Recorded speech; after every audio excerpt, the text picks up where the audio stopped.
মোৰ ফেচবুকৰ মজিয়াৰ প্ৰতিগৰাকী বন্ধু বান্ধৱী আপোনাসৱক মোৰ বুকুৰ বাকৰিয়নিলৈ মই অতি আত্মিকতাৰ আদৰণি জনাইছোঁ।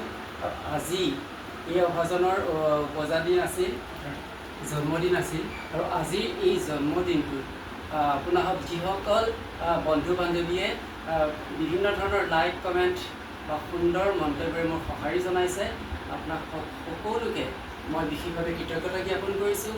আৰু লগতে এটা দিনতে যি 12,000 বা 13 বা 14, 15,000লৈকে যিখিনি ভিউৱাৰ্ছ মই পাইছোঁ, সেই ভিউৱাৰ্ছ আপোনালোককো মই বিশেষভাৱে কৃতজ্ঞতা জ্ঞাপন কৰিছোঁ। কিয়নো আপোনালোকৰ এই যিখিনি আপোনালোকে ভিউজ মই পাইছোঁ, সেয়া মোৰ কাৰণে আশীৰ্বাদ স্বৰূপ। আৰু লগতে যিসকল মোৰ অনুৰক্ত মোৰ বন্ধু বান্ধৱী আপোনাসৱে মোকে শুভকামনা জনাইছে, লাইক কমেণ্ট কৰি বা বিভিন্ন মন্তব্য শুভকামনা জনাইছে, এয়া মোৰ কাৰণে আশীষ স্বৰূপ।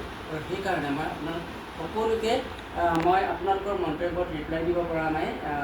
বহুসংখ্যকে ধৰক মন্তব্য প্ৰদান কৰিছে, ইমানখিনি ৰিপ্লাই দিবলৈ মোৰ অসুবিধা হৈছে। মই পাছৰ পৰা আপোনালোক প্ৰত্যেকজনকে মই ৰিপ্লাই মই দি যাম, মন্তব্য দি যাম, কিয়নো মন্তব্য নিদিয়াকৈ মই থাকিব নোৱাৰোঁ। আৰু আপোনালোকে যে এনেধৰণে মোক সঁহাৰি জনাইছে, তাৰ বাবে মই পুনৰবাৰ আপোনালোকক কৃতজ্ঞতা জ্ঞাপন কৰিছোঁ। আৰু এই সুবাদতে প্ৰতিগৰাকী মন্তব্যদাতা, লাইক কমেণ্ট বা যিয়ে নহওক, ভিউৱাৰ্ছ নন ভিউৱাৰ্ছ প্ৰত্যেকগৰাকীকে মই বিশেষভাৱে কৃতজ্ঞতা জ্ঞাপন কৰিছোঁ মোক এইখন আশীষ প্ৰদান কৰাৰ বাবে। কিয়নো মই আপোনালোকক আগতেও কৈছোঁ, আকৌ কওঁ, মই আপোনাসৱৰ চিৰ অনুগত, কিয়নো আপোনাসৱ মোৰ চিৰ অনুগত। আৰু এই চিৰ অনুগতে আপোনাসৱৰ পৰা সদায় এনেদৰে সঁহাৰি আশীষ বিচাৰি থাকিব। আৰু মোৰ কবিতাৰ অনুৰক্ত আপোনাসৱক মই বিশেষভাৱে কৃতজ্ঞতা জ্ঞাপন কৰিছোঁ, কিন্তু আপোনালোকে মোৰ বহু কবিতা অনুৰক্ত।